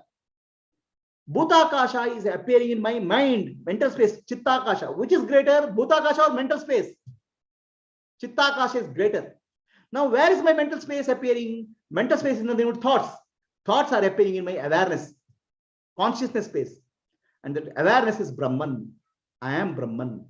My illusion is I am thinking myself as a body and mind, which is small, tiny little enter in the universe. So this is with this way, Lakshmidhara Kavi destroys the logic of the Purvapakshi. The Purvapakshi is saying you are very limited. You are not even a tiny little dot in the universe. Lakshmidhara Kavi says the entire universe is depend on me. I am the self of the universe. Sarvatma Bhava. It's called Sarvatma Bhava. Sarvatma Bhava only can give us peace. There's nothing else which can give us peace. Sarvatma Bhava can only give us love. Nothing else can give us love. All finding of love and peace and happiness in the world is an illusion. It's like searching for, trying to drink water in the mirage and getting angry with the mirage, saying that it's not removing my thirst. Find your true self. True Jnana. That is liberation. Mukti.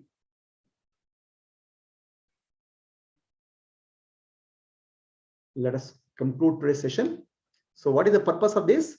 First shloka was about time limitation. Second space about space limitation. I am not time limited. I am not space limited. I am Atma. I am Brahman.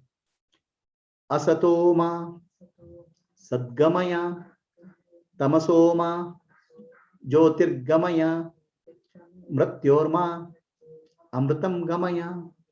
Om Shanti Shanti Shanti Purnamadah Purnamidam Purnat Purnamuduchyate Purnasya Purnamadaya Purnamevavashishyate. Om Shanti Shanti Shanti. Nanembudu Nanalla Ideha Manabuddhi Nanalla Sachidanandatma Shivanannane Shivoham Shivoham Shivoham Atmadarshanam Brahmadarshanam Brahmadarshanam Satyadarshanam, Antarjyoti, Bahirjyoti, Pratyakjyoti, Paratpara, Jyotireva Jyoti, Swayam Jyoti, Atma Jyoti, Shivosmiham, Lokaha Samastah, Sukhino Bhavantu, Lokaha Samastah, Sukhino Bhavantu, Lokaha Samastah, Sukhino Bhavantu, Harihi Om, Shri Gurubhyo Namaha, Harihi Om. This understanding, you have to understand, it's Atma Dhyana, shift in our understanding about ourselves. I'll give you an example. I speak Konkani at home. If I speak, I'm a Konkani person, then I belong to a small minority of people, about a few lakh people. I belong to a community of few lakh people. If I say I'm living in Karnataka, I am Kannadiga, then I belong to 4 crore people. If I say I am Indian, I belong to 130 crore people. If I say I'm human being, I belong to the whole world, 7 billion people. What identity which I have in my mind, that determines how expansive I am. So Lakshmidhara Kavi is trying to remove the spatial expansion, spatial limitation from all our minds. Any questions are there?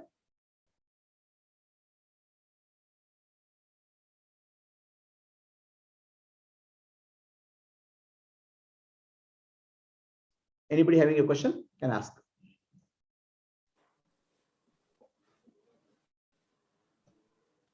Yes, Ramprakash, you are saying something?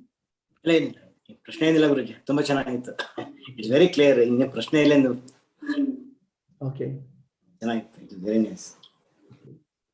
So anybody else has any questions?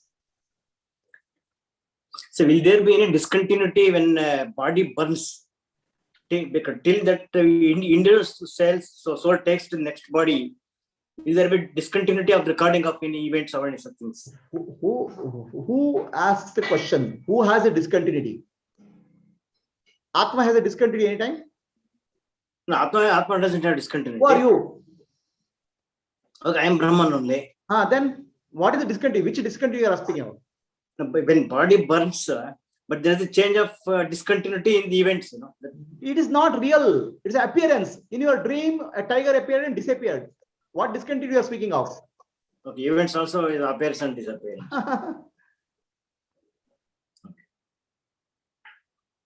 Because there is a in conscious, there is no change in the consciousness.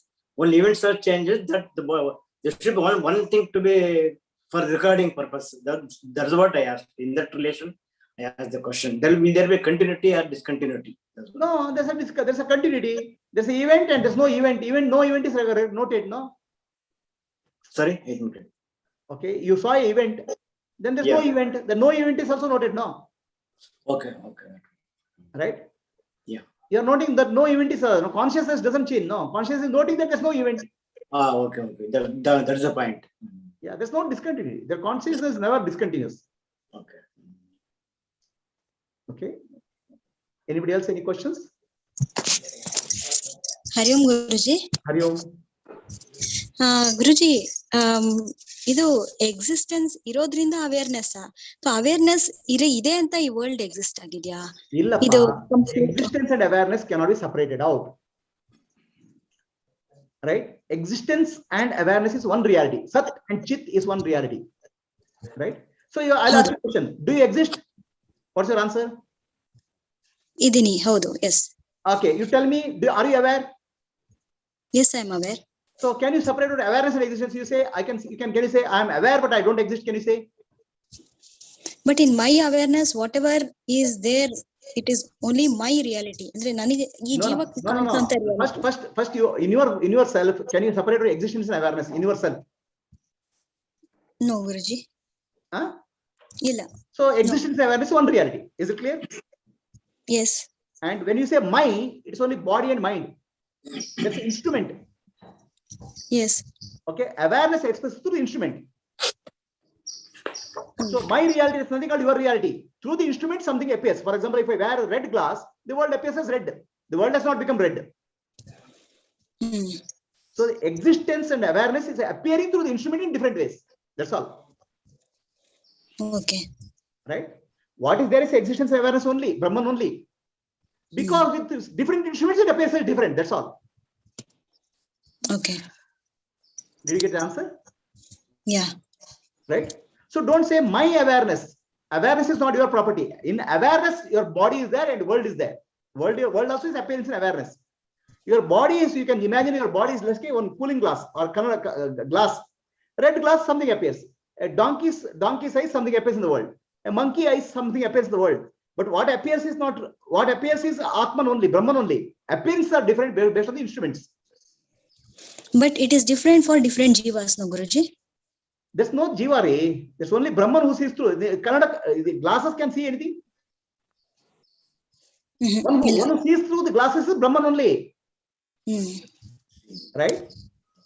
So jiva is not an independent entity. Like wave is not independent from water. So we have an illusion that jiva is separate entity. The awareness one sees through that jiva is Brahman only, Ishvara only. Okay, Guruji. Okay. Right? Okay. See, again, we have an illusion that Ishvara is separate from me. The me is the body and mind. Through the body and mind, one who sees is the Ishvara only, Bhagavan only. Okay, Guruji. Correct. Huh? Correct. Every time ಈ ಒಂದು ಜ್ಞಾನನ ಕೇಳಿದ್ರೆ ಅರ್ಥ ಆಯ್ತು ಅನ್ನೋ ಮಟ್ಟಿಗೆ ಹೋಗುತ್ತೆ. One point ಅಲ್ಲಿ S ಅಂತ ಒಂದ್ ಪಾಯಿಂಟ್ ಅಲ್ಲಿ ಇಟ್ಸ್ ಆಲ್ವೇಸ್ ಒಂದ್ ಕ್ವಶನ್ ಮಾರ್ಕ್ ಆಗಿ ಉಳಿಯುತ್ತೆ after every. You can imagine like this, my dear. Okay, Ishvara or Bhagavan was millions of glasses, right? Like you have a cooling glass, no, red glass, blue glass, yellow glass, pink glass, some different glasses are there, right? So when you put the red glass, the world appeal red. Who is the seer? Not the glasses. You are the seer. Pink glass, the world appears as pink. So the body mind complex of individual jiva is the glasses of Ishvara. Okay. Okay. He uses one glass and sees something. He uses another glass and sees something. Okay. Ishvara is having fun through many glasses, many jivas. Okay. Right? Jiva is not the seer. Ishvara is the seer. Okay, got it, Guruji. Right? Yeah.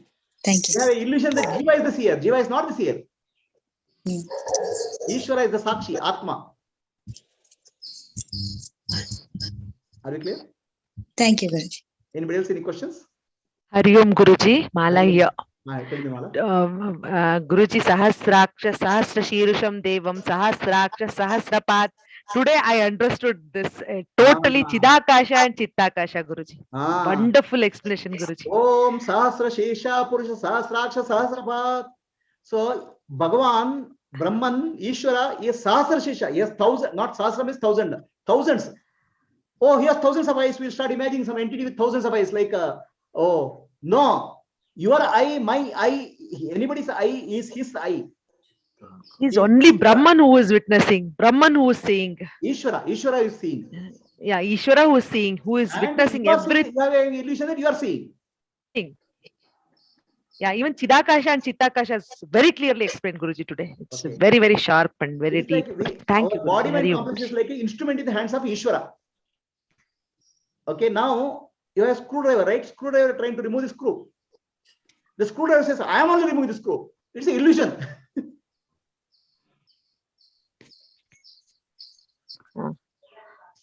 Are we clear? We are stuck in that illusion, Guruji. Stuck. That means the GV is stuck in illusion, Guruji. That's the thing. Allah Baba, how do you come out of the illusion? Only through Jnana, no? What else is there? Possibility.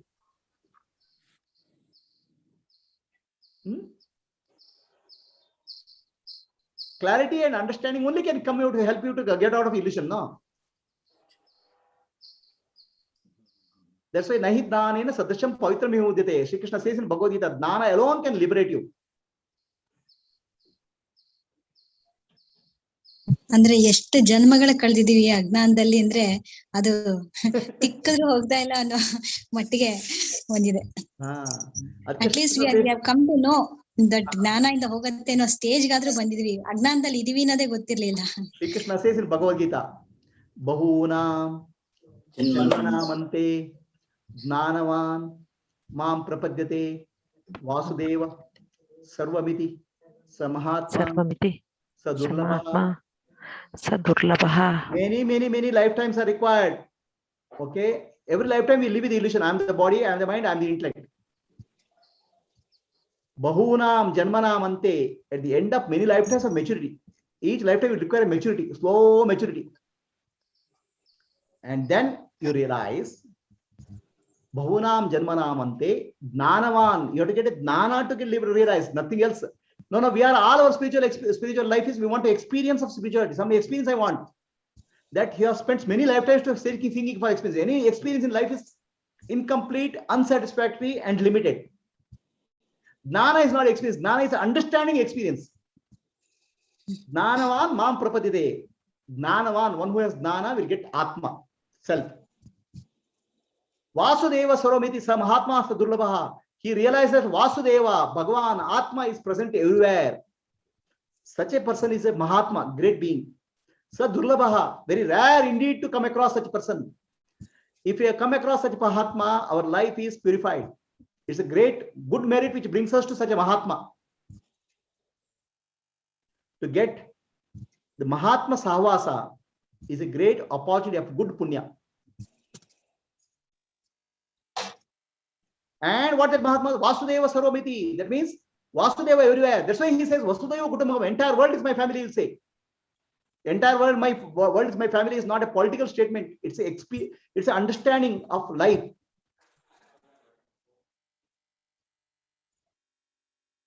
Are we clear? Any questions?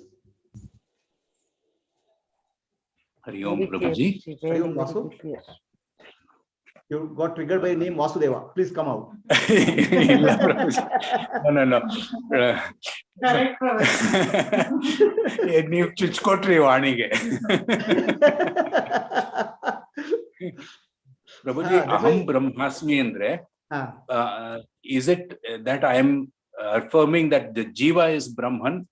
Aham Brahmasmi, Aham applies to I'm thinking I'm separate all along. Suddenly I realize I am Brahman. Andre, you're asking a question. Is there entity called Jiva? Then that is the illusion. Is there entity called wave? No. And when they say when the wave says I am water, who is saying it is a dependent entity? It is a dependent entity. There's no entity. Okay. Is there entity called a necklace? Okay. Give me some necklace. Is it necklace is depend on gold? Necklace is dependent entity on gold? On gold. Is necklace entity depend on gold? A necklace is a form of gold. There's nothing called necklace as a separate entity. Okay. Right? Yeah, not as a separate entity. Yes. Necklace has no existence of its own.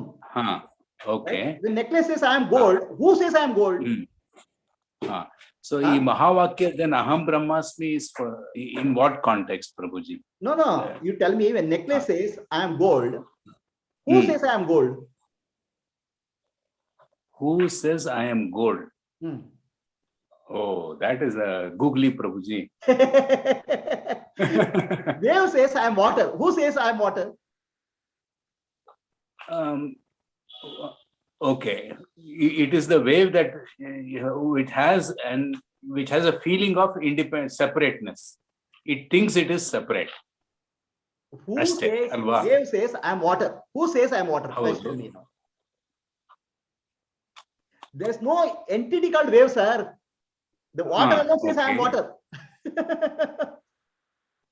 Okay. Right? Brahman himself says I am Brahman.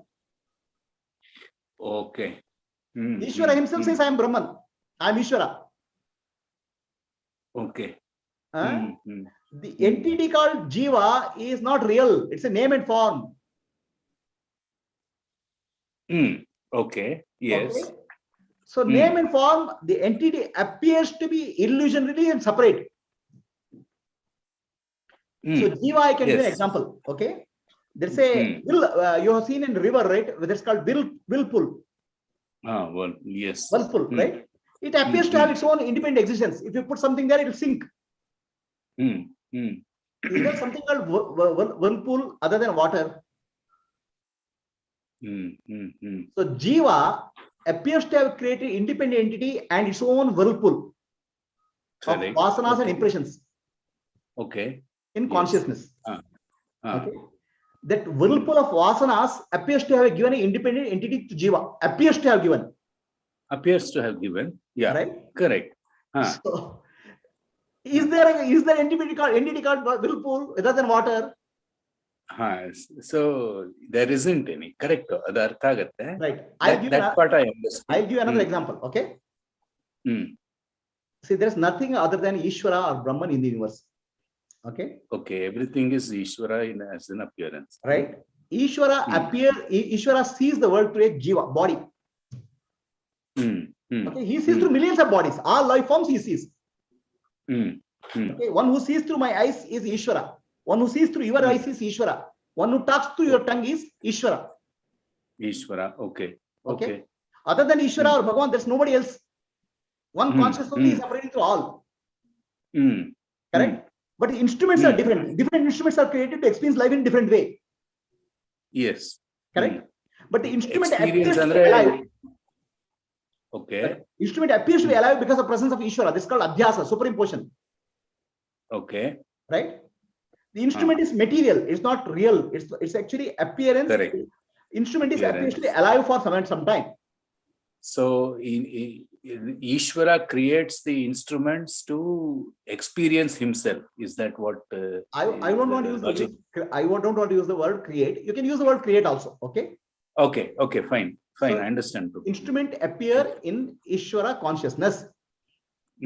Okay. So I'll give you an example. The primary purpose is to experience himself. Experience self, right? For example, in your dream, you slept. Okay. You in your dream, you went into forest. A tiger started chasing. Okay? In the tiger's eyes, you want to eat this person who is running. In Vasudeva's eyes, you want to run away from the tiger. You want to survive. Both the predator and prey is nothing but consciousness of Vasudeva who is sleeping. Okay. Right? So the consciousness of Vasudeva is expressing himself as tiger and experiencing himself as a person who is running. Right? Now Vasudeva suddenly wakes up and says, "Oh, I was Vasudeva who is sleeping." Now who realized Vasudeva was sleeping? Was the dream character realized, or one who was Vasudeva who was sleeping realized? The one who is sleeping, Alva Prabhuji. One who is sleeping realized that there's no dreaming character, not real. It was only a dream, it was not real. The dreamer realizes. Yeah, when the jnana happens, the dream character is realized unreal. And when he says Aham Brahmasmi, the person who says is Brahman only. Brahman says I am Brahman. Okay. Through the instrument. All the while I was all the while I only was expressing myself in these forms, he'll say. He'll use the form to communicate. Right? But one who communicates is nothing but Ishvara only. Okay, the realization is again the one who says is Ishvara, but the teaching, who am I teaching Idiyala Prabhuji? That is for the little self-ego, Alva. That's little self-ego was thinking that it's an independent entity. The teaching is the ego. When the realization happens, the ego has merged with Brahman. The ego cannot say, I only realize Brahman. Ego can say, Brahman only told, I am Brahman.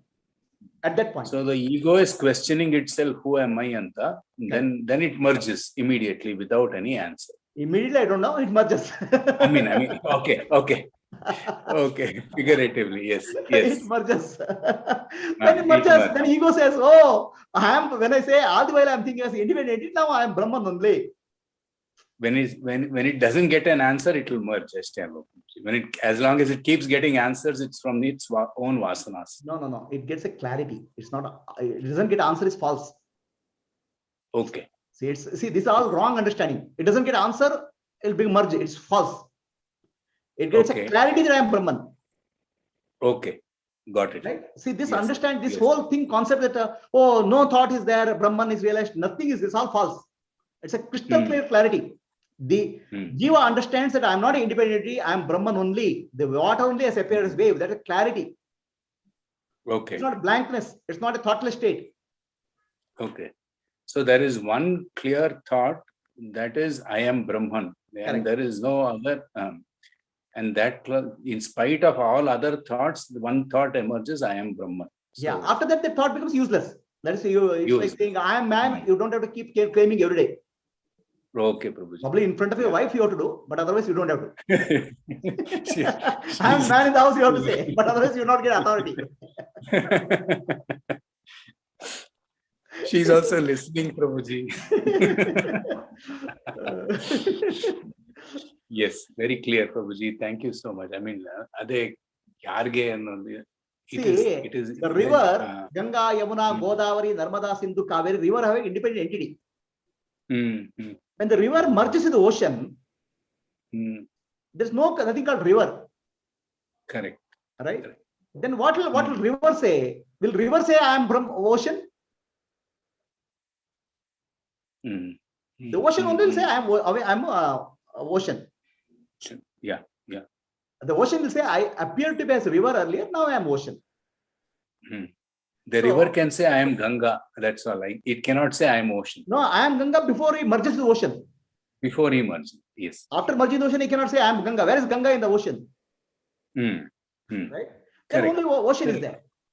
Then who says I am ocean? Ocean only says ocean. I am ocean. Okay. Correct? After merger, there is no river, no? There is no river. Yes. Correct. The ocean only says I am. But what happens is here in case of Jivatma, the body mind complex remains. The instrument remains. Through the instrument, that Brahman can say I am Brahman. Okay. But till you reach that Brahman, till the ocean, the river merges the ocean, you need a pointer, a direction. The direction is required. Tattvamasi. You are that. You are that. Okay. Okay. So now you start finding who is real I. Then you find that real I is Atma. All otherwise are illusionary. So Tattvamasi, Aham Brahmasmi is required as a pointer to start with. As long as I feel I am separate. But once you realize, then you realize that Aham Brahmasmi is a reality. It's not a statement. Okay. Now one who says Aham Brahmasmi is not a Jiva. It's Brahman only. Okay. It's just like the dreamer saying the dream is false. Okay. No, there's no dreamer there now. The one who is saying false is nothing but consciousness of the sleeper.